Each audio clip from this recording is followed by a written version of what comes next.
तो wave front क्या होती है? एक मीडियम है, समझो यहाँ एक मीडियम है। ओके, इस मीडियम में बहुत सारे पॉइंट्स हैं, इनके बीच में भी बहुत सारे पॉइंट्स हैं। अच्छी दिखे इसीलिए मैं 2 पॉइंट के बीच में स्पेस छोड़ रहा हूँ। ठीक है, तो ये सारे क्या हैं? बहुत सारे पॉइंट्स हैं, और ये सारे पॉइंट्स पे जो पार्टिकल्स हैं वो वाइब्रेट कर रहे हैं इन फेज, एक ही फेज में। यानी सारे पॉइंट्स के पार्टिकल्स एक साथ ऊपर जाएगी और एक ही साथ नीचे आएगी। क्रेस्ट और ट्रफ दोनों ही क्या होंगे? साथ साथ चलेंगे। ओके, तो इनको जो लाइन ज्वाइन करेगी, यानी इसको बोलते हैं कॉन्टिन्यूअस लोकस, है ना। इन सारे बिंदुओं को, पॉइंट्स को मिलाने वाली जो कर्व है वो क्या है? लोकस है। समझ में आया? मीडियम में इस लोकस के ऊपर जितनी भी पॉइंट्स हैं वहां पार्टिकल एक ही फेज में वाइब्रेट कर रही हैं, और इसी लोकस को क्या बोलते हैं? Wave front. यानी फेज डिफरेंस जो हो जाएगा किसी भी 2 पॉइंट के बीच में वेव फ्रंट के ऊपर, वो 0 हो जाएगी। तो अब डेफिनेशंस बनाओ। क्या बनाओगे? It is defined as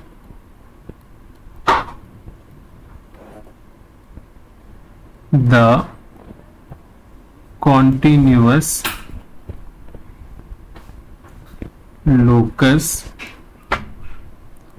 of all the points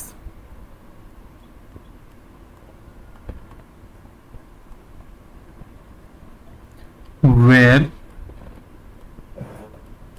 particles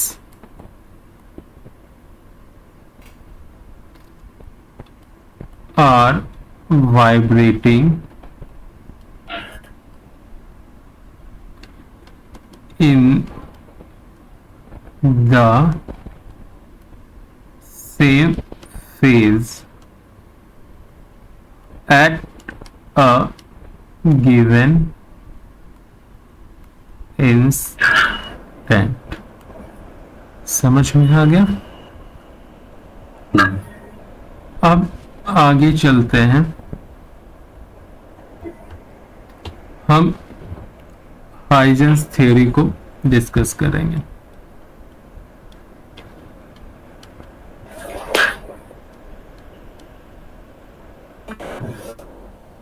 ठीक है, स्टार्ट करें।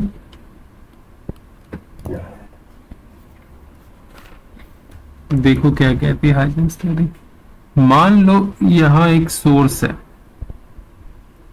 लाइट की, ओके, और ये एक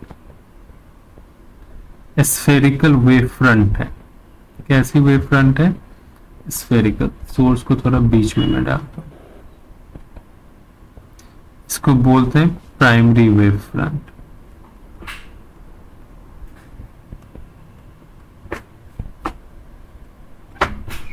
मान लो एट इंस्टेंट टी।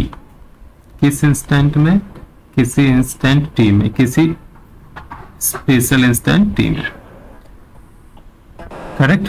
अब इसके ऊपर जितने भी पॉइंट्स हैं, ठीक है, प्राइमरी वेव फ्रंट के ऊपर, वो as a source, independent source behave करेंगे, और इनसे स्फेरिकल वेव फ्रंट निकलेगी कुछ इस तरह से। ठीक है,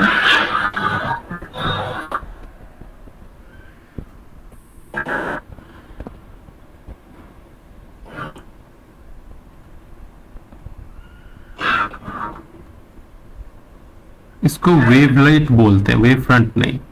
जो छोटी वेव होती है उसको क्या बोलते हैं? वेवलेट।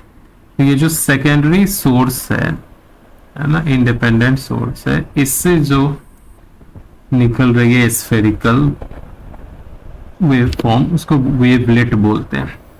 और इसको टेंजेंशियली जब आप कवर करोगे यानी इसके ऊपर जो इन्वेलप डालोगे तो वेव फ्रंट की नई पोजीशंस पता लगेगी।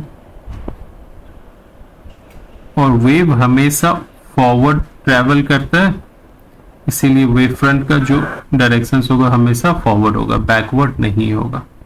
ओके, तो यहां तक कोई प्रॉब्लम है? नहीं। तो समझ में आया? तो इसको जो बैकवर्ड वाला पोर्शन है उसको हम रिमूव कर देंगे। फिर से मैं बोलता हूं, तो एट एनी इंस्टेंट टी जो व्हाइट कलर की लाइन है वो क्या है? Wave front, primary wave front बोलते हैं। उसके ऊपर जितने भी पॉइंट हैं वो एक्ट करेंगे सोर्स फॉर सेकेंडरी वेवलेट्स। अब सेकेंडरी वेवलेट्स के ऊपर टेंजेंशियल कर्व ड्रॉ करोगे यानी इन्वेलप ड्रॉ करोगे तो आपको न्यू पोजीशंस मिलेगी वेव फ्रंट की। इसी तरह वेव फ्रंट आगे चलती चली जाएगी। All clear? अगर यहां पे आपका primary wave front plane wave front हो, स्फेरिकल ना हो इस तरह से, तो इस प्लेन वेव फ्रंट के ऊपर इस तरह से सेम लॉजिक से आपको सेकेंडरी इंडिपेंडेंट सोर्स बनाना है और वहां पे वेवलेट ड्रॉ करनी है।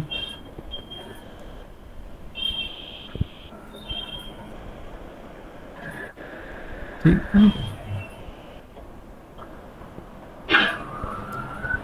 ये सिलेंड्रिकल सोर्स से निकलती हैं और फिर अगेन आप टेंजेंट ड्रॉ करोगे। थोड़ी टेढ़ी हो गई, समझ जाना। तो यहां तक कोई प्रॉब्लम है? नहीं। तो ये जो प्लेन वेव फ्रंट है या प्लेन वेव्स हैं वो बेसिकली सिलेंड्रिकल वेव फॉर्म और स्फेरिकल वेव फॉर्म के ही पार्ट होते हैं जब बहुत दूर ये ट्रैवल करती है। यानी जब स्फेरिकल वेव फ्रंट बहुत बड़ी रेडियस की हो जाएगी तो वो उसके पार्ट्स प्लेन नजर आने शुरू हो जाएंगे। आई बात समझ में? कोई प्रॉब्लम है? नहीं। ओके, स्फेरिकल वेव फ्रंट के एक एग्जांपल है बर्निंग ऑफ कैंडल। समझ में आया? तो जो कैंडल है ये सोर्स किसकी है?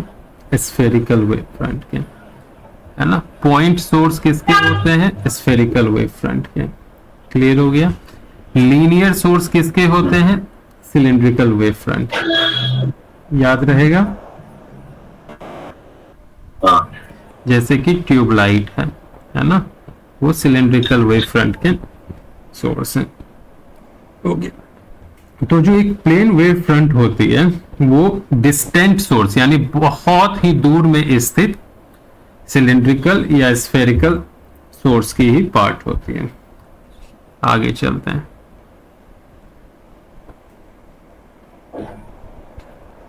अब रिलेशनशिप वेलोसिटी और वेवलेंथ के बीच में देखो।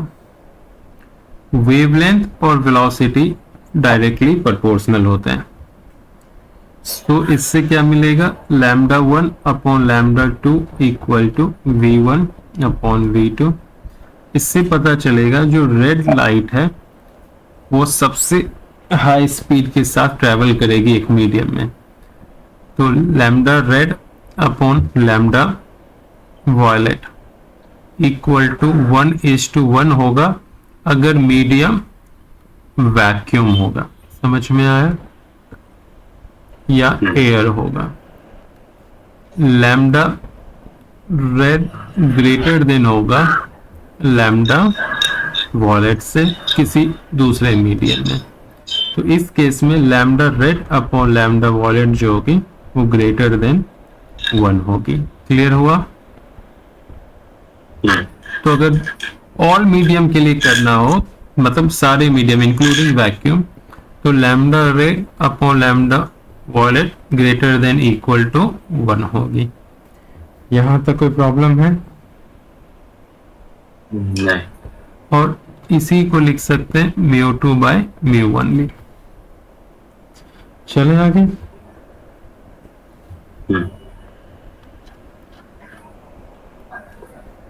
लाइट की फ्रीक्वेंसी सारे मीडियम में कांस्टेंट होती है। फ्रीक्वेंसी जो होती है कांस्टेंट होती है सारे मीडियम में। ओके। वेवलेंथ चेंज होती है media to media, wavelength vary करती है। क्लियर हुआ? और स्पीड भी वेरी करती है। क्लियर? वेवलेंथ टाइम्स स्पीड जो होती है वो क्या होता है, सॉरी, स्पीड अपॉन वेवलेंथ जो होती है वो होती है फ्रीक्वेंसी। तो स्पीड इक्वल टू क्या हो गया, wavelength time frequency. All set? ठीक है।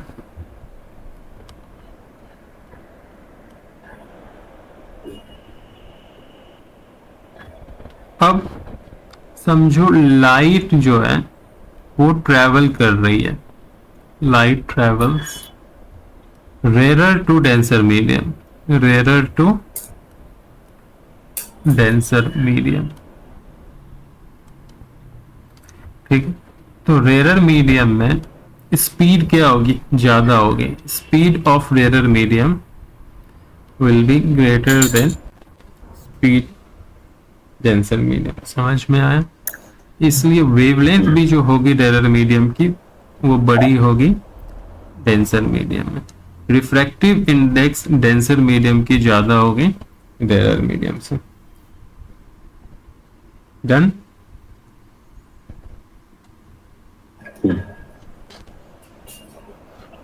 ओके। अब हम करेंगे रिफ्रैक्शन यूजिंग हाइजेंस थ्योरी। ठीक है। तो ड्राइंग लर्न करना बहुत जरूरी है इसमें। देखो साथ साथ में बना रहा हूं और यहाँ पे ग्रीन।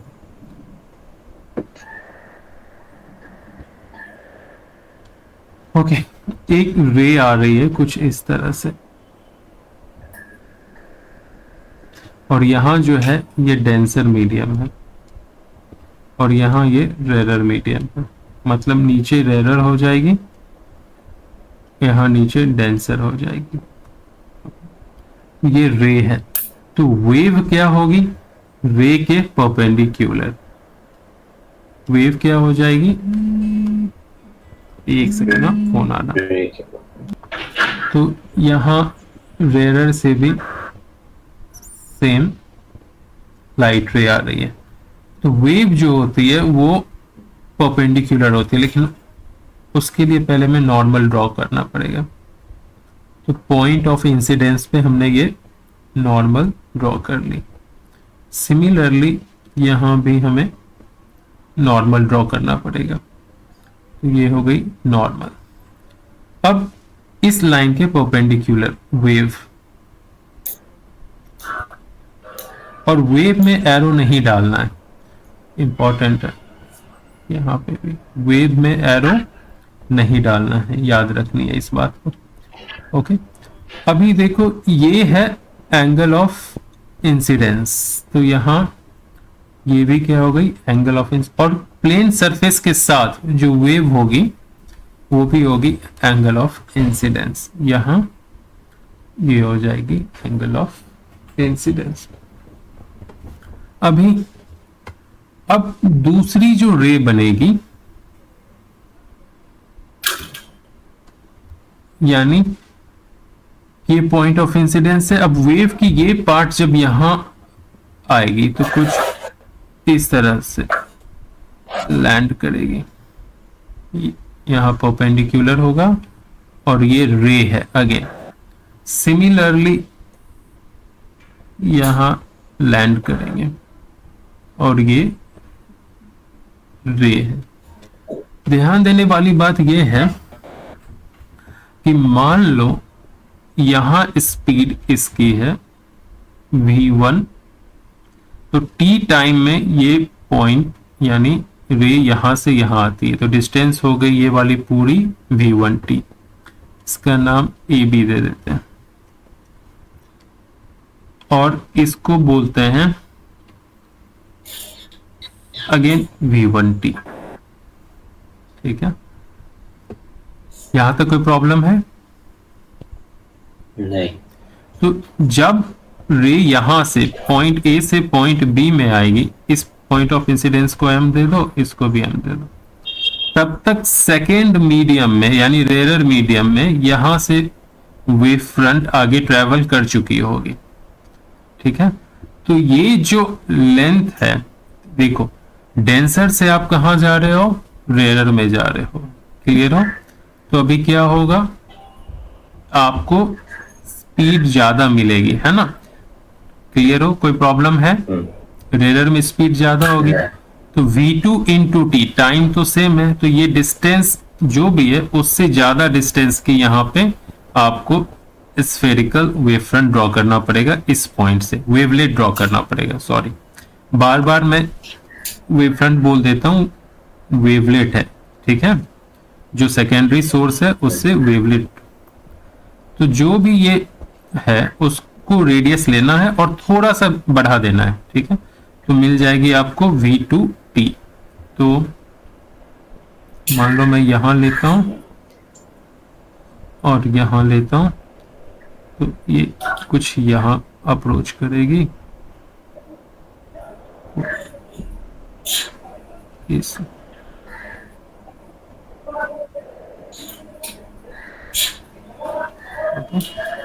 और फिर इस पॉइंट से इसके ऊपर टेंजेंट ड्रॉ करनी है। ठीक है, तो थोड़ी सी ये सीधी होती तो अच्छी। हाँ,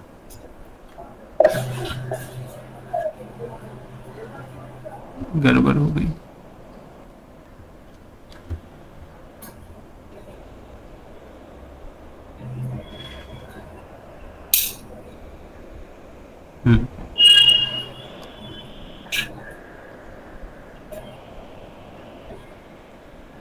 इसको कंसीडर करना, इसको नहीं।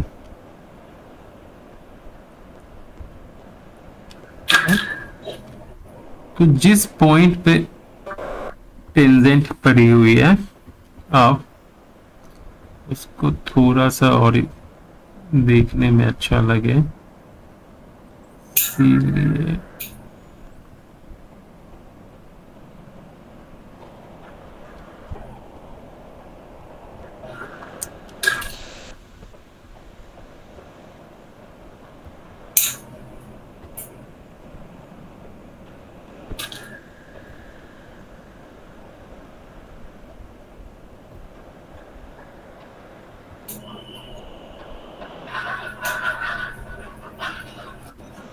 मान ही लो मैं कितनी भी कोशिश कर लूं सीधी नहीं ड्रॉ कर पा रहा हूं।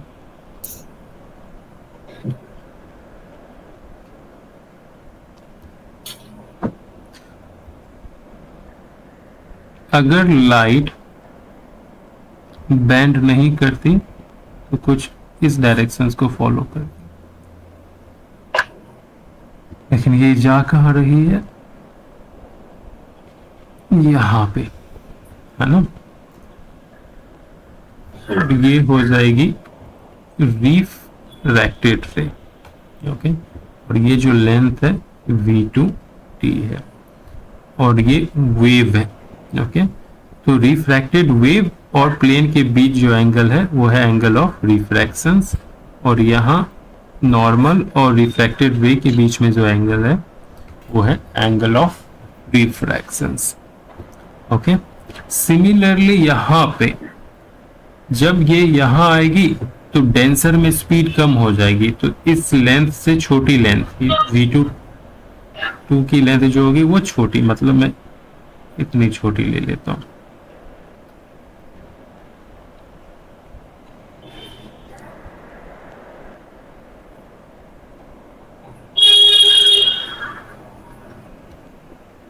ठीक है, यहाँ पे डाला टेंजेंट और ये ड्रॉ किया, ये हो गई आर, यहाँ ये हो गई आर। कोई प्रॉब्लम है? नहीं। ये हो गई टी। दोनों ही केस में ध्यान देना, sine i upon sine r क्या हो जाएंगे दोनों ही केस में?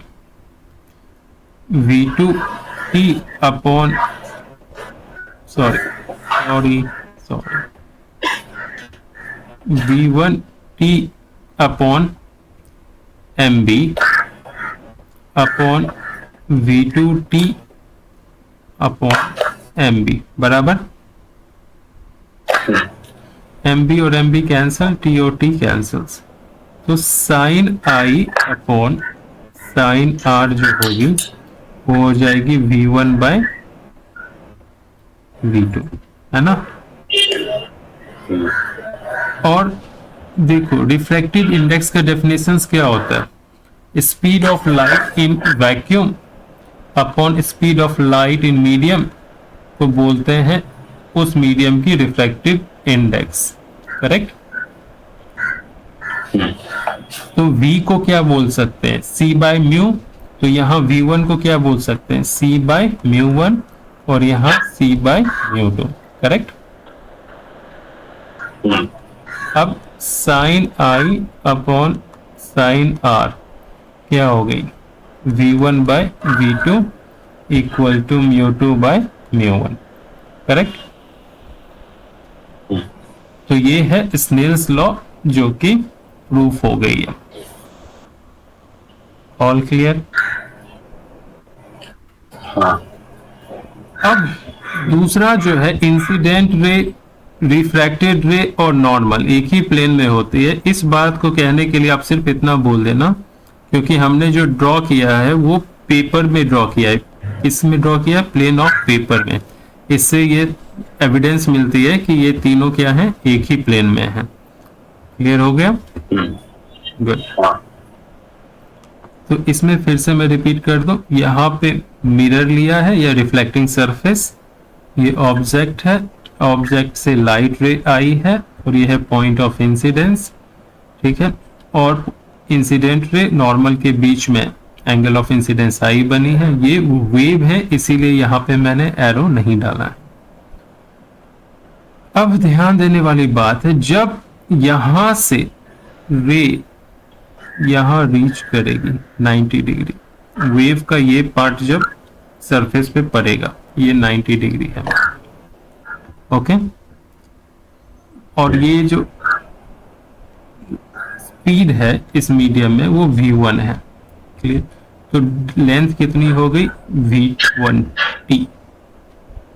इस पॉइंट से उतनी ही लेंथ की, उतनी ही रेडियस की हमें क्या बनानी पड़ेगी? वेवलेट। क्या बनानी पड़ेगी? हाँ। तो इतना लेने के बाद हमें यहाँ पे इस तरह से मान लो वेवलेट ड्रॉ करनी पड़ेगी जितनी वो लेंथ है। क्लियर हुआ? इस पॉइंट पे चले आगे। फिर यहां से इस पॉइंट से इसके ऊपर आप टेंजेंट ड्रॉ करोगे।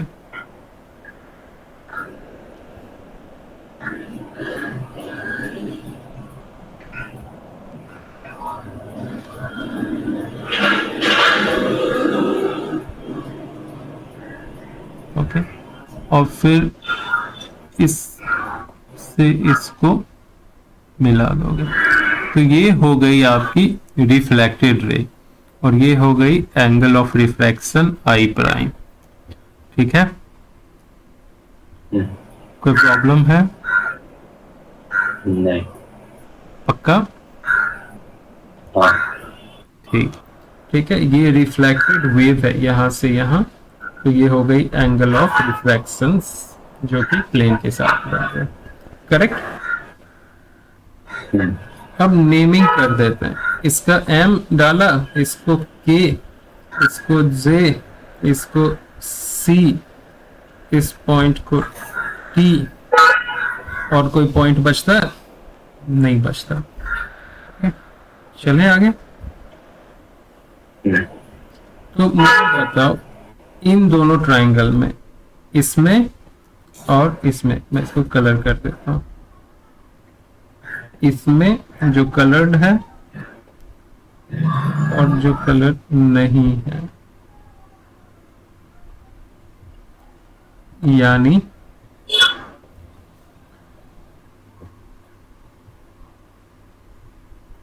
सी जे ट्राइंगल, ट्राइंगल, ठीक है। सी किसके इक्वल है?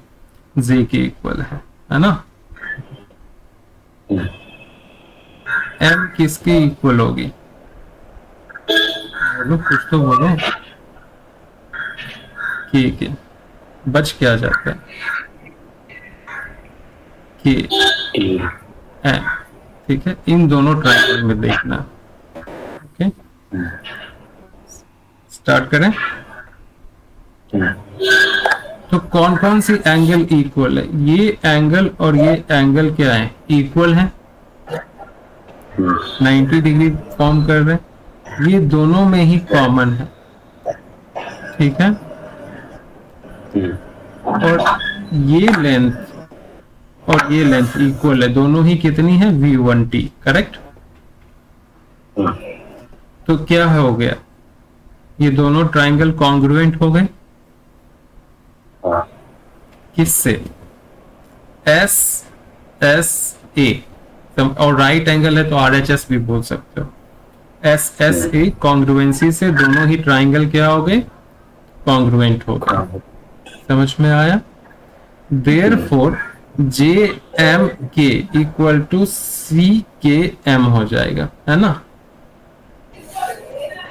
यहां से भी देखो, एंगल जे एम के इक्वल टू सी के एम, क्लियर। और जे एम के क्या है? आई इक्वल टू, मैंने इसको आर लिखा है, आई प्राइम कर दो, ठीक है। मैंने आई प्राइम। All clear? कहीं कोई प्रॉब्लम है? नहीं। So angle of incidence equal हो गई एंगल ऑफ रिफ्लेक्शंस के। All clear? अगेन ये सारी ड्राइंग हमने पेपर की प्लेन में की है, तो इंसिडेंट रे, रिफ्लेक्टेड रे और नॉर्मल तीनों क्या होंगे? एक ही प्लेन में होंगे। देन अब हम रिवाइज करेंगे पोलराइजेशन को। Polarization, correct. तो ऑर्डिनरी लाइट जो होती है, जैसे सन की लाइट, कैंडल की लाइट, बल्ब की लाइट, ये सारे क्या होते हैं? अनपोलराइज्ड लाइट होते हैं। यहाँ पे कोई प्रॉब्लम? ओके, बेसिकली जो लाइट होती है ना, उसमें दो कंपोनेंट होते हैं, इलेक्ट्रिक फील्ड, मैग्नेटिक फील्ड। तो अगर वेव जो है, मान लो लाइट वेव, वो एक्स डायरेक्शंस में ट्रेवल कर रही है। किस डायरेक्शंस में? एक्स डायरेक्शंस में। ओके, तो मैग्नेटिक फील्ड मान लो वाई डायरेक्शंस में है और इलेक्ट्रिक फील्ड मान लो जेड डायरेक्शंस में। ऐसा पॉसिबल है? तीनों एक दूसरे के परपेंडिकुलर होते हैं, ये सही है, लेकिन ऐसा पॉसिबल है? इसको आप चेक करोगे इस फॉर्मूले से, direction of propagation equal to, समझे, इलेक्ट्रिक फील्ड की डायरेक्शन क्रॉस मैग्नेटिक फील्ड की डायरेक्शन। समझ में आ रहा? तो इलेक्ट्रिक फील्ड की डायरेक्शन क्या है? z है, और मैग्नेटिक फील्ड की डायरेक्शन क्या है? y है। समझ में आ ना? और डायरेक्शन ऑफ प्रोपेगेशन x है। तो इसको चेक करो, x, y और z से। तो z cross y minus x होना चाहिए ना, क्लियर। लेकिन यहाँ तो बैठ नहीं रही है, तो ये पॉसिबल नहीं है। x एक्सिस की तरफ हो सकता है डायरेक्शन ऑफ प्रोपगेशन, लेकिन नेगेटिव x में होगा, ठीक है। अगर इसको x ही रखना है तो इलेक्ट्रिक फील्ड को क्या करना पड़ेगा बताओ, y के डायरेक्शंस में रखना पड़ेगा। तो यहाँ क्या हो जाएगी इलेक्ट्रिक फील्ड, और यहाँ क्या हो जाएगी मैग्नेटिक फील्ड। अब इलेक्ट्रिक फील्ड क्या है y डायरेक्शंस, और मैग्नेटिक फील्ड किधर है z, y cross z, x है, हाँ है, तो ये सही हो गया। समझ में आया? हाँ। तो ये रूल्स फॉलो करनी है। ओके, अब सिंपल सी बात है, अनपोलराइज्ड लाइट में लाइट जा रही है मान लो इस डायरेक्शन में, भूल जाओ, और मैग्नेटिक फील्ड है इस डायरेक्शन में, और इलेक्ट्रिक फील्ड हाइपोथेटिकली स्क्रीन से बाहर आ रही है। कोई प्रॉब्लम है? नहीं। तो इलेक्ट्रिक फील्ड थोड़ी सी अंदर भी हो सकती है, और मैग्नेटिक फील्ड थोड़ा और शिफ्ट हो सकता है। इलेक्ट्रिक फील्ड थोड़ा और इधर हो सकता है, मैग्नेटिक फील्ड थोड़ा। तो इलेक्ट्रिक फील्ड और मैग्नेटिक फील्ड एक दूसरे के परपेंडिकुलर हो सकते हैं, लेकिन इनकी ओरिएंटेशंस की इनफाइनाइट चांसेस हैं। समझ में आ रहा? ठीक है। तो इनको क्या बोलते हैं अनपोलराइज्ड लाइट, यानी जो इलेक्ट्रिक फील्ड वाइब्रेट कर रही है वो एक ही लाइन में नहीं कर रही है, उसकी लाइन क्या है काफी सारे हैं। समझ में आ रहा? इनफाइनाइट है, और मैग्नेटिक फील्ड की भी इनफाइनाइट है। लेकिन जब इसको आप रिस्ट्रिक्ट कर दो एक ही लाइन में वाइब्रेट करने के लिए, और मैग्नेटिक फील्ड भी एक ही लाइन में वाइब्रेट करेगी, तो उसको क्या बोलेंगे पोलराइज्ड लाइट, है ना। अगर इलेक्ट्रिक फील्ड फिक्स्ड है कि मान लो इसी डायरेक्शंस में जाएगा और मैग्नेटिक फील्ड इसी डायरेक्शंस में जाएगा, तो ये क्या हो गई पोलराइज्ड हो गई। अगेन तीनों परपेंडिकुलर होंगे, direction of propagation, electric field और मैग्नेटिक फील्ड। साथ में इलेक्ट्रिक फील्ड और मैग्नेटिक फील्ड केवल एक ही डायरेक्शंस में वाइब्रेट करेगी, तो क्या बोलेंगे उसको polarized light. Electric field, magnetic field और डायरेक्शन ऑफ प्रोपगेशन एक दूसरे के परपेंडिकुलर होंगे, बट इलेक्ट्रिक फील्ड और मैग्नेटिक फील्ड एक ही लाइन में वाइब्रेट नहीं करेंगे, उनके पास बहुत सारी चॉइस होगी, उसको बोलेंगे अनपोलराइज्ड लाइट। समझ में आया? जो अनपोलराइज्ड लाइट है, अनपोलराइज्ड लाइट, उसको क्या आप ऐसा बोल सकते हो superposition of many linearly polarized light, बोल सकते हैं ना, superposition of many linearly polarized light. कोई प्रॉब्लम है इसमें? नहीं। ओके, अब आ जाओ डायग्राम देखो। जो अनपोलराइज्ड लाइट होती है उसको रिप्रेजेंट करते हैं कुछ इस तरह से, vertical line dot, vertical line dot और वर्टिकल लाइन डॉट। समझ में आ रहा? जो पोलराइज्ड लाइट होती है उसको इस तरह से, सिर्फ वर्टिकल लाइन या सिर्फ डॉट। करेक्ट? कोई प्रॉब्लम है? नहीं। ओके,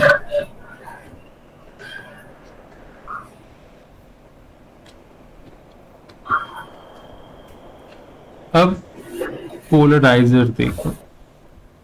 पोलराइजर क्या होता है? Polarizer Organic compound that polarizes light. Device बोलो, वो पोलरॉइड है, ठीक है, पॉलीमर होता है वो। तो पोलराइजर बेसिकली क्या होती है, एक डिवाइस होती है ना, जो क्या करती है अनपोलराइज्ड लाइट को पोलराइज्ड लाइट बनाती है। यानी कि जो इलेक्ट्रिक फील्ड ऑसिलेट कर रही है उसको रेस्ट्रिक्ट कर देती है एक ही प्लेन में, एक ही डायरेक्शन में ऑसिलेट करने को। आई बात समझ में? जैसे ये ग्रिड लाइक स्ट्रक्चर है, ठीक है, इससे वही चीजें पास करेंगी जो केवल इस डायरेक्शंस में ऑसिलेट कर रही है। समझ में आया? या उतनी ही कंपोनेंट पास करेंगे जो इससे ट्रेवल कर सके। क्लियर? तो ये कैसी है? एज ए पोलराइजर बिहेव कर रही है यहाँ पे। कोई प्रॉब्लम? नहीं। ओके। पोलरॉइड जो होती है वो बेसिकली बनती है पॉलीमर से, ठीक है। लार्ज चेन होते हैं मॉलिक्यूल्स के। एक तो नाम मुझे ढंग से याद नहीं है, लेकिन कुछ इस तरह से सिंथेटिक डाइक्रोइक सीट। समझ में आया? तो ये बिहेव करती है एज अ पोलराइजर और इसको बोलते हैं पोलेरॉइड। इसको क्या बोलते हैं? पोले। समझ में आ गया? अब दो इंपॉर्टेंट है terms, polarizing axis. Polarizing axis, तो ये मैं लिख देता हूं, बस से मैं बोलता हूं जो ये पोलराइजर था, ठीक है, और ये जो एक्सिस है ये वाली, ठीक है, वर्टिकल, जिससे इलेक्ट्रिक फील्ड लाइन पास करेगी और इसी एक्सिस में क्या होगी? वाइब्रेट करेगी ऊपर। क्लियर? इस एक्सिस को बोलते हैं एक्सिस ऑफ पोलराइजर। समझ में आया? So axis of polariser along which electric field vibrates after passing through it is called polarizing axis of polarizer. Clear? ठीक है। इसको ऐसे समझो, ऐसी प्लेन जिसमें इलेक्ट्रिक फील्ड वाइब्रेट कर रही हो और वेव की डायरेक्शन ऑफ प्रोपेगेशन भी हो, उसको बोलते हैं प्लेन ऑफ वाइब्रेशन। और ऐसी प्लेन जिसमें मैग्नेटिक फील्ड हो, वाइब्रेट कर रही हो, और वेव प्रोपेगेशंस भी हो, उसको बोलते हैं प्लेन ऑफ पोलराइजेशन। यानी direction of propagation of wave दोनों में होगा। अभी हम करने वाले हैं मलूज लॉ।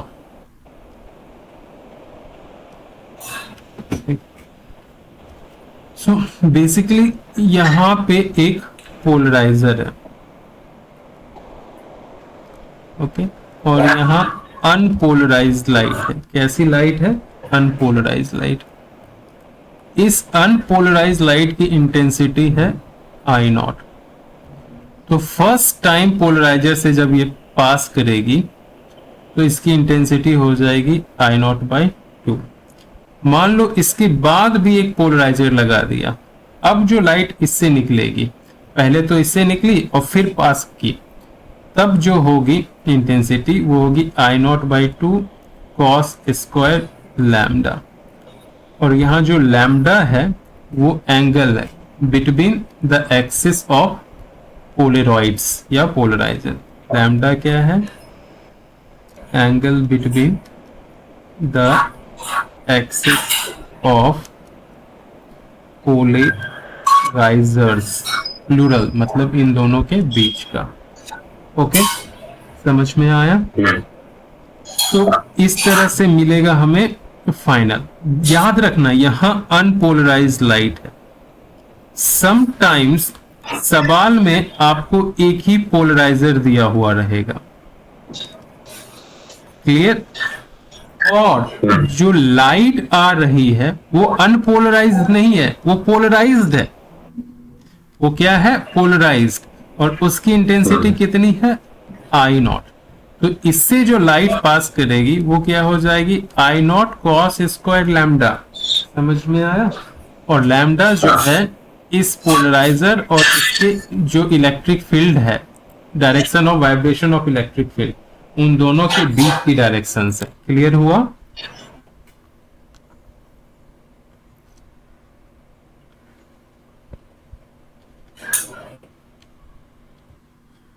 देखो ब्रूस्टर लॉ क्या कह रहा है कि यहां पे आपके पास दो मीडिया है, ठीक है, ऊपर की रिफ्रैक्टिव इंडेक्स कुछ भी और नीचे की कुछ और है, समझ में आया? मान लो ये डेंसर मीडिया है और ये रेयर मीडिया है। लाइट जो आ रही है वो अनपोलराइज्ड लाइट है। अनपोलराइज्ड लाइट को कैसे डिनोट करते हैं? इस तरह से, है ना, लाइन और डॉट, ठीक है। तो एक पर्टिकुलर एंगल ऐसी होगी, एंगल ऑफ इंसिडेंस आई, समझ में आया? क्लियर? अब क्या होगा, जब लाइट यहां इंसिडेंट होगी तो दो केस होंगे, पार्टली ये रिफ्लेक्ट करेगा और पार्टली रिफ्रैक्ट करेगा। तो रिफ्लेक्टेड और रिफ्रैक्टेड रे के बीच में एंगल हो जाएगी 90। एक ऐसा एंगल ऑफ इंसिडेंस होगा, पर्टिकुलर है, बस उसी एंगल ऑफ इंसिडेंस पे जब रिफ्लेक्टेड और रिफ्रैक्टेड के बीच में 90 डिग्री एंगल बने, तो उस एंगल ऑफ इंसिडेंस को हम बोलते हैं एंगल ऑफ पोलराइजेशन या ब्रूस्टर एंगल। इसको बोलते हैं एंगल ऑफ पोलराइजेशन। ओके, आई को आई पी भी बोलते हैं, ठीक है, कोई प्रॉब्लम? नहीं। अब ध्यान देना, यहां 90 डिग्री बन रही है, ओके, ये भी कितनी हो जाएगी? I P, angle of incidence equal to angle of refractions, और ये हो गई एंगल ऑफ रिफ्रैक्शंस। ये सारे मिलके क्या हो जाएंगे? 180 डिग्री स्ट्रेट लाइन एंगल। तो I P plus 90 plus R equal to 180 degree. So I P plus R equal to 90 degree, इसलिए R equal to 90 minus I P. Agree कर रहे हैं? हाँ।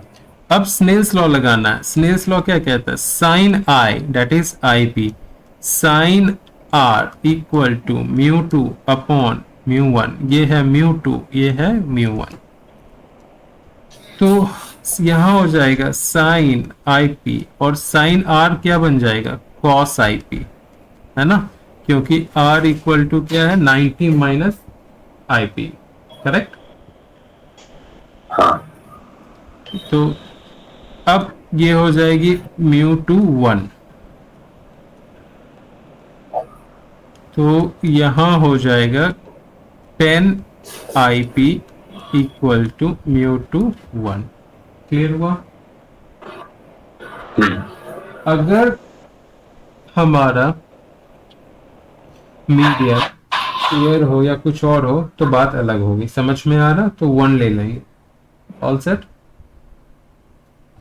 अगर हमारा फर्स्ट मीडियम जो रेयर मीडियम है वो अगर एयर होगा तो ये कितना हो जाएगा? इसकी रिफ्रैक्टिव इंडेक्स 1 हो जाएगा, तो म्यू 1 क्या हो जाएगी? 1 हो जाएगी ना। तो ये हो जाएगी 10 I P equal to mu, all set.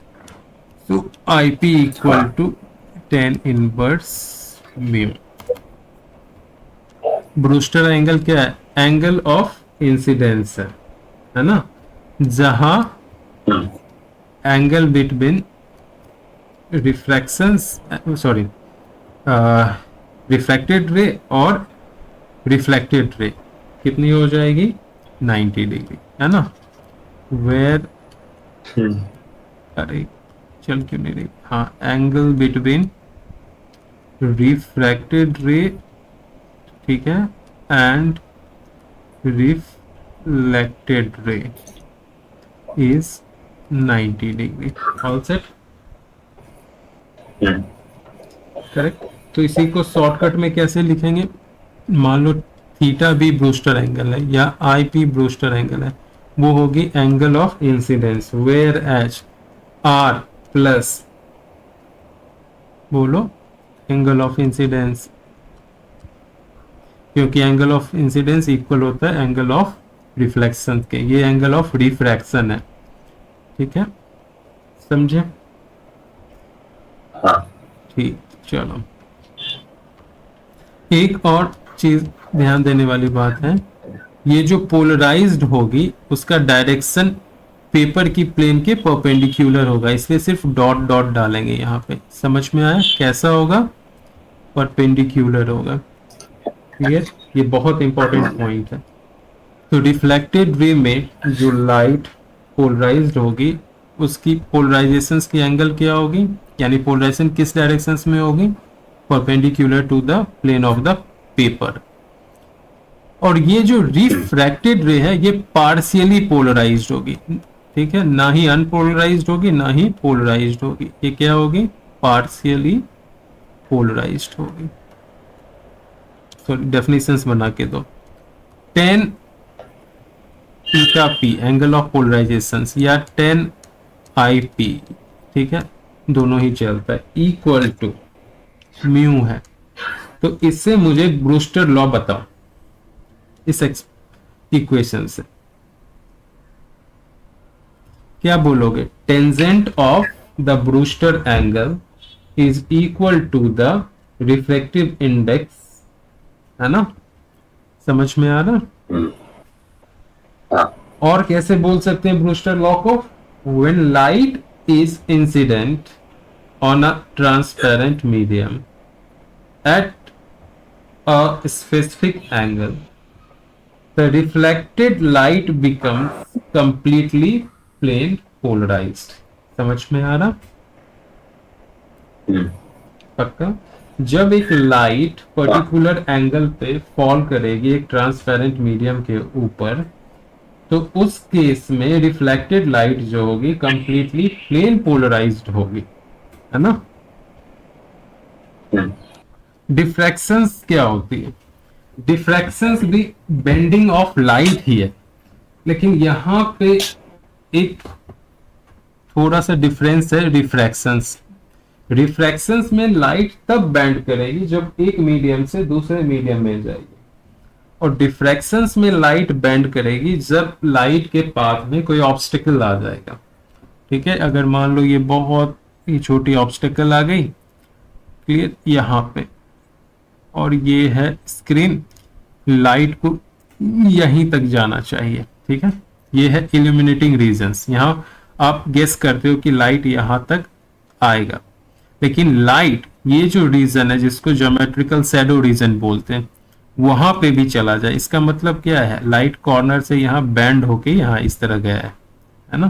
तो ये जो बेंडिंग है ऑब्स्टेकल से, अपर्चर से, इस बेंडिंग ऑफ लाइट को ही क्या बोलते हैं? डिफ्रैक्शन। समझ में आया? तो डिफ्रैक्शन क्या साबित करता है? ये साबित करता है वेव नेचर ऑफ लाइट, ठीक है, ये एविडेंस देता है wave nature of light. Okay, तो अब conditions for diffractions, conditions for diffraction, क्या कंडीशंस हैं डिफ्रैक्शंस के लिए? तो पहला, जो साइज होगी ऑब्स्टेकल की वो वेवलेंथ के ऑर्डर में होगी, जो लाइट की वेवलेंथ है उसके ऑर्डर में होगी। तो जो साइज ऑफ ऑब्स्टेकल है होगा in the order of wavelength of light. Clear? Second, अच्छी डिफ्रैक्शन पैटर्न चाहिए तो लाइट कोहेरेंट लेना पड़ेगा। कैसी लाइट लेनी पड़ेगी? कोहेरेंट।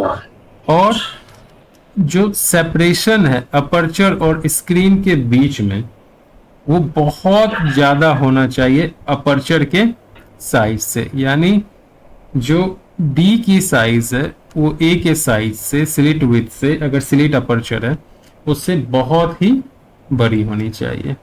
और लाइट मोनोक्रोमेटिक, अगर अच्छी वेल डिफाइंड डिफ्रैक्शन पैटर्न देखनी है तो मोनोक्रोमेटिक लाइट भी चाहिए। समझ में आया?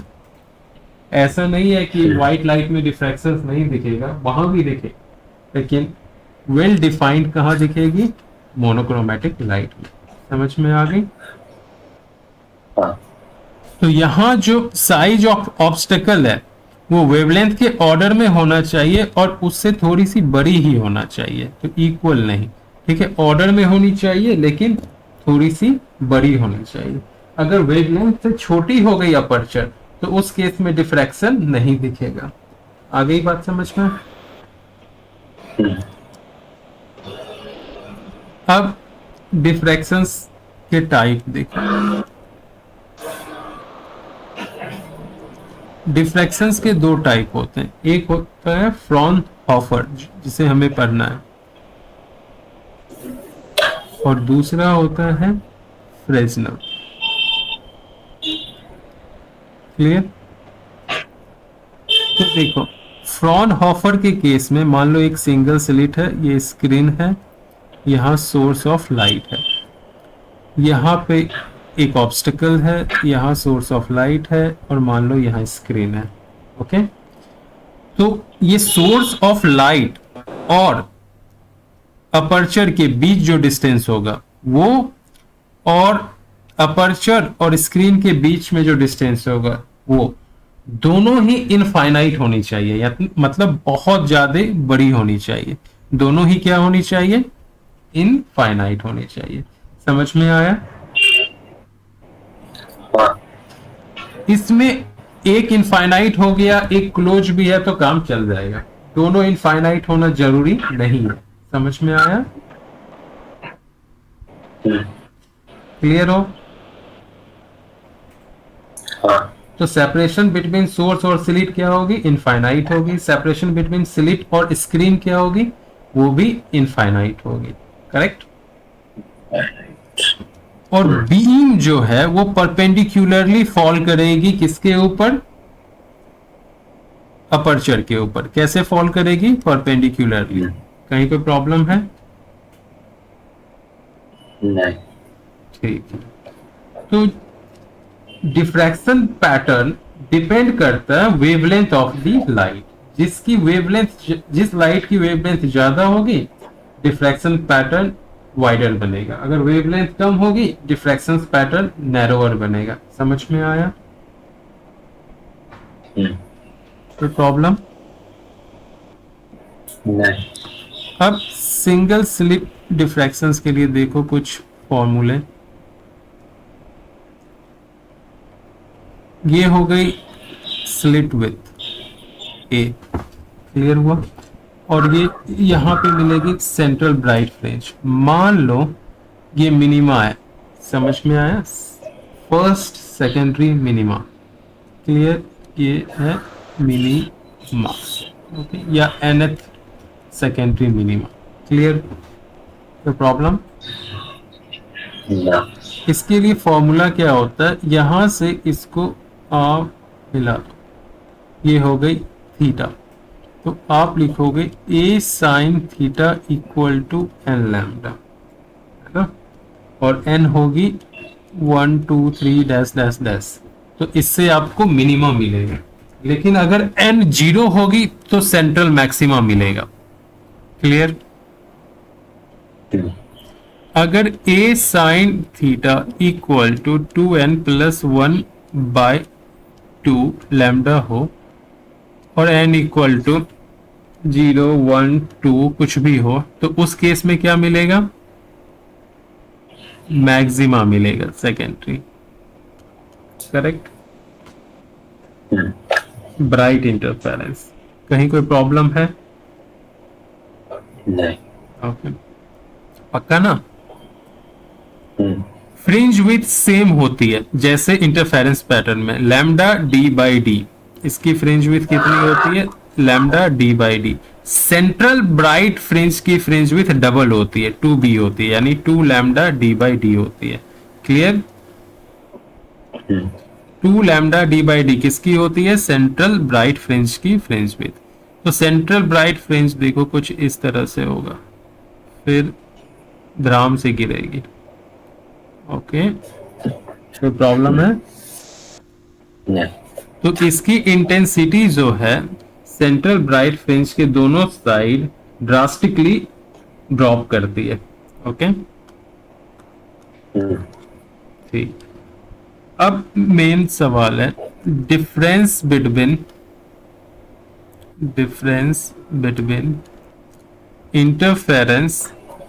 Interference and डिफ्रैक्शंस।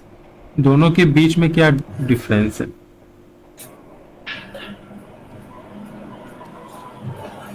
इंटरफेरेंस पैटर्न के लिए दो स्लिट्स चाहिए। हाँ, इंटेंसिटी इसकी सबकी सेम होती है, सारी फ्रिंजेस की इंटेंसिटी क्या होती है, ब्राइट फ्रिंज की सेम होती है। इसमें सेंट्रल ब्राइट फ्रिंज की इंटेंसिटी बहुत ज्यादा होती है, उसके बाद ड्रास्टिकली गिरती है। समझ में आया? कोई प्रॉब्लम है? तो इंटरफेरेंस के केस में आपको कोहेरेंट सोर्स चाहिए ही चाहिए, अगर नहीं होगा कोहेरेंट सोर्स तो इंटरफेरेंस होगा ही नहीं। डिफ्रैक्शन के केस में डिफ्रैक्शन पैटर्न बहुत अच्छा दिखेगा अगर कोहेरेंट सोर्स लोगे, अगर नहीं लोगे तो भी डिफ्रैक्शन पैटर्न दिखेगा। इंटरफेरेंस के केस में मोनोक्रोमेटिक लाइट चाहिए ही चाहिए, डिफ्रैक्शन के केस में ऐसा तो जरूरी नहीं है। हालांकि अगर मोनोक्रोमेटिक लाइट लोगे तो डिफ्रैक्शन पैटर्न अच्छी दिखेगी। समझ में आया? कहीं कोई प्रॉब्लम है? नहीं। ओके। और फ्रिंज विड्थ जो है सेंट्रल ब्राइट फ्रिंज की क्या होती है, डबल होती है डिफ्रैक्शंस में। इंटरफेरेंस में सारे फ्रिंजेस की फ्रिंज विड्थ क्या होती है, सेम होती है। All set?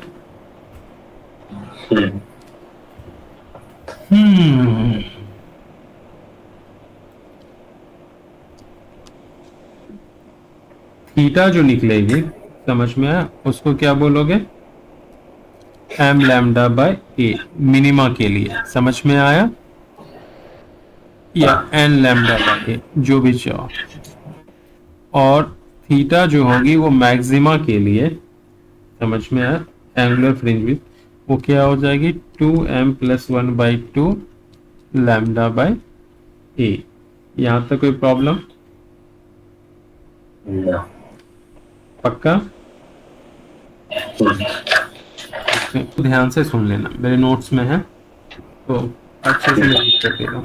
When a parallel beam of monochromatic light of wavelength lambda, that is less than aperture size, incident on a slit, a broad pattern of alternate dark and bright fringes on a screen is obtained. This pattern consists of central bright fringe with successive dark and bright fringes of diminishing intensity on both sides. This is called diffraction pattern of a single slit. जब दो coherent sources, देखो यहां से एक coherent light की जा रही है और यहां से एक कोहेरेंट लाइट जा रही है, जब एक पॉइंट पे मिलती है यानी सुपर इम्पोज होती है, तो यहां ऑब्जर्व किया जाता है या तो इंटेंसिटी बढ़ जाती है इन दोनों के कंपेयर में, या इंटेंसिटी कम हो जाती है। समझ में आया? या कोई चेंज नहीं आता। क्लियर हो? यस। तो ये जो फेनोमेना है जिसकी वजह से इंटेंसिटी इंक्रीज होती है, डिक्रीज होती है या नो चेंज होते हैं, इनको कहते हैं इंटरफेरेंस। समझ में आया? करेक्ट? तो इंटरफेरेंस में बेसिकली होता क्या है, जो लाइट की एनर्जी होती है, जो इंटेंसिटी होती है, वो रीडिस्ट्रीब्यूट होती है। सारी की सारी लाइट की इंटेंसिटी रीडिस्ट्रीब्यूट होती है डार्क एंड ब्राइट फ्रिंजेस में। अगर इंटरफेरेंस कंस्ट्रक्टिव है तो फ्रिंज ब्राइट होगी, अगर इंटरफेरेंस डिस्ट्रक्टिव है तो फ्रिंज ब्लैक होगी। समझ में आया?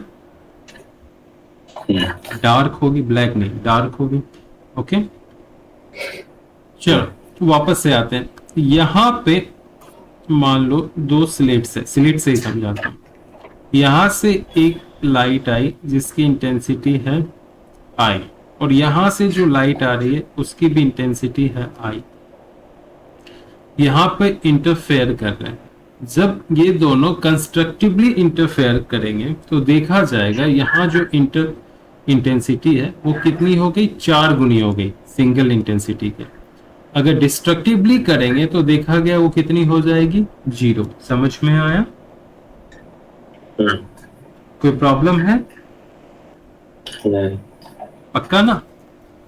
तो कंस्ट्रक्टिव इंटरफेरेंस में क्या हो जाता है, रिजल्टेंट इंटेंसिटी इंडिविजुअल इंटेंसिटी से ज्यादा होती है। डिस्ट्रक्टिव इंटरफेरेंस में क्या होता है, resultant intensity at a point where light interfere क्या हो जाएगी, कम हो जाएगी इंडिविजुअल इंटेंसिटी से।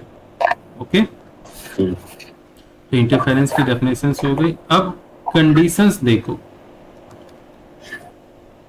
Conditions for constructive interference, constructive interference. Phase difference कितनी होनी चाहिए, 0 होनी चाहिए या इंटीग्रल मल्टीपल 2 पाई की होनी चाहिए, 2n पाई, समझे। पाथ डिफरेंस कितनी होनी चाहिए, integral multiple of lambda wavelength के। आया समझ में। डिस्ट्रक्टिव इंटरफेरेंस, डिस्ट्रक्टिव इंटरफेरेंस में फेज डिफरेंस जो होगी वो हो जाएगी 2n-1 इंटू पाई, और पाथ डिफरेंस जो होगी वो हो जाएगी 2n-1/2 इंटू लैम्डा। कोई प्रॉब्लम? ये दोनों ही रेडियंस में, ये भी और ये भी। All clear? अब सवाल उठता है कोहेरेंट सोर्स क्या होते हैं। तो लाइट की दो ऐसी सोर्स जिनकी फ्रीक्वेंसी सेम हो, ठीक है, और उनके बीच की फेज डिफरेंस या तो कांस्टेंट हो या हो ही ना, तो उनको क्या बोलते हैं, कोहेरेंट सोर्स बोलते हैं, है ना। आगे चलें। अब कोहेरेंट सोर्स, तो डबल स्लिट एक तरीका है कोहेरेंट सोर्स प्राप्त करने का, ऑब्टेन करने का। मान लो यहाँ एक मोनोक्रोमेटिक लाइट सोर्स एस है, इससे लाइट इस तरह से डाइवर्ज हो रही है, तो स्लिट में परपेंडिकुलर कैसे फॉल करेगी, जब यहाँ एक लेंस लगा देंगे तो ये लाइट ऐसे जाएगी, है ना, ऐसे लगेगा कि इन्फिनिटी से लाइट आ रही है ना, प्लेन वेव। तो यहाँ जो वेव फॉल कर रही है दोनों स्लिट में वो क्या है, प्लेन वेव। ये जो पॉइंट होगी इसको बोलेंगे सेंट्रल ब्राइट फ्रिंज। ब्राइट ही क्यों, क्योंकि जो लाइट यहाँ से यहाँ आएगी और जो लाइट यहाँ से यहाँ आएगी, इनके बीच पाथ डिफरेंस क्या है, 0।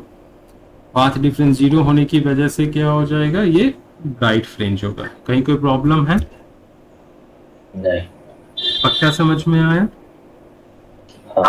ओके, ठीक है। लेकिन अगर कोई इस पॉइंट, मान लो ये एक पॉइंट P है, यहाँ पे यहाँ से लाइट आए और यहाँ से लाइट आए, करेक्ट, दोनों की इंटेंसिटी तो सेम है, I है और ये भी I है। ओके, तुम अगर ये कंस्ट्रक्टिवली इंटरफेयर किया, कंस्ट्रक्टिव इंटरफेरेंस, ठीक, तो उस केस में क्या हो जाएगी, बोलो, y, ये जो लेंथ है, भी डेरिवेशंस नहीं कर रहे हैं, डेरिवेशंस घर पे सिखाऊंगा आगे, n लैम्डा d/d हो जाएगी, ये जो y लेंथ है। अगर ये डिस्ट्रक्टिवली इंटरफेयर किया तो y, ये जो लेंथ होगी वो क्या हो जाएगी, 2n-1/2 lambda d/d, correct. Okay, वापस से देखो, ये डबल स्लिट्स है और यहाँ पे पैचेस बन रहे हैं, ब्राइट डार्क, ब्राइट, समझ में आया। ये D है, इनके बीच की जो सेपरेशन B है, कहीं कोई प्रॉब्लम है? नहीं। इसको बोलते हैं सेपरेशन बिटवीन स्लिट्स B, और D जो है कैपिटल D है, यहाँ मैंने स्मॉल लिखा है, कैपिटल D जो है separation between slit and screen. समझ में आया? अगर इनके बीच में यहां से जो लाइट आ रही है, अगर एक यहां थिक ग्लास लगा दी जाए जिसकी थिकनेस T हो, समझ में आ रहा, तो सेंट्रल ब्राइट फ्रिंज शिफ्ट हो जाएगा। कितनी शिफ्ट हो जाएगा, μg-1 into T into d/d। याद रखो, μg-1 into T into d/d। Clear हुआ?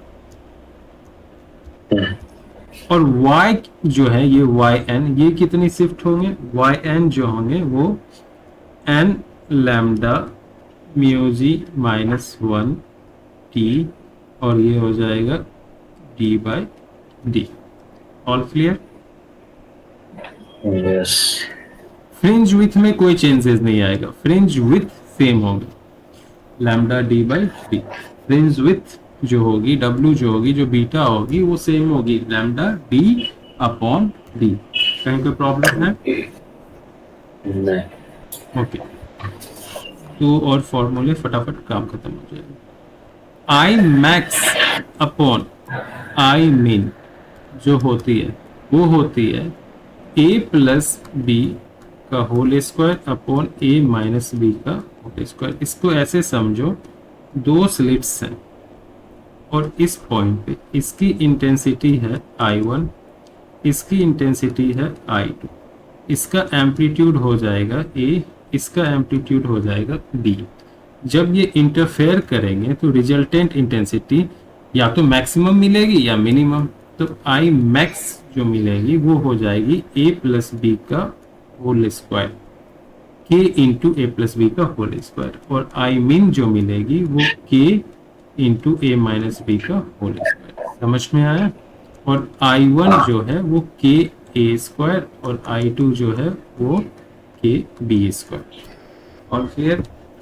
तो इसको ऐसे भी लिख सकते हैं, I1 by I2 equal to A square by B square. समझे? Equal to W1 by W2। W1 क्या है? ये स्लिट्स की विड्थ, और W2 क्या है? ये स्लिट्स की विड्थ। All clear? पक्का समझ में आया? कहीं कोई प्रॉब्लम नहीं है ना? नहीं। ओके, एक और फॉर्मूला समझ लो। जो एंगुलर सेपरेशंस होगी फ्रिंज विड्थ की, मान लो कुछ इस तरह से, यहाँ इंटरफेयर की, और ये हो गई फ्रिंज विड्थ, करेक्ट? इसकी जो एंगुलर सेपरेशंस है, यानी यहाँ पे एक ब्राइट फ्रिंज है, ओके, इसकी यहाँ से और यहाँ से, ये है विड्थ और ये हो गई एंगुलर विड्थ। कोई प्रॉब्लम है? नहीं। तो एंगुलर विड्थ जो होती है वो हो जाती है delta theta equal to lambda by d. Okay, याद रहेगा? वापस से एक चीज सीखना है। यहाँ पे देखो डबल स्लिट्स है, यहाँ पे जो इंटेंसिटी आ रही है वो I1 है, यहाँ जो इंटेंसिटी आ रही है वो I2 है। तो रिजल्टेंट इंटेंसिटी का फॉर्मूला क्या होगा? फेज डिफरेंस मान लो फाई है, अभी तक जीरो कर रहे थे, अब क्या हो गया? फाई। तो क्या हो जाएगा? I1 plus I2 plus 2 under root I1 I2 cos phi. समझ में आया? पक्का? तो इंटरफेयर करने के बाद जो यहाँ रिजल्टेंट इंटेंसिटी मिलेगी वो ये मिलेगी। All clear? कहीं कोई प्रॉब्लम थोड़ी बहुत भी?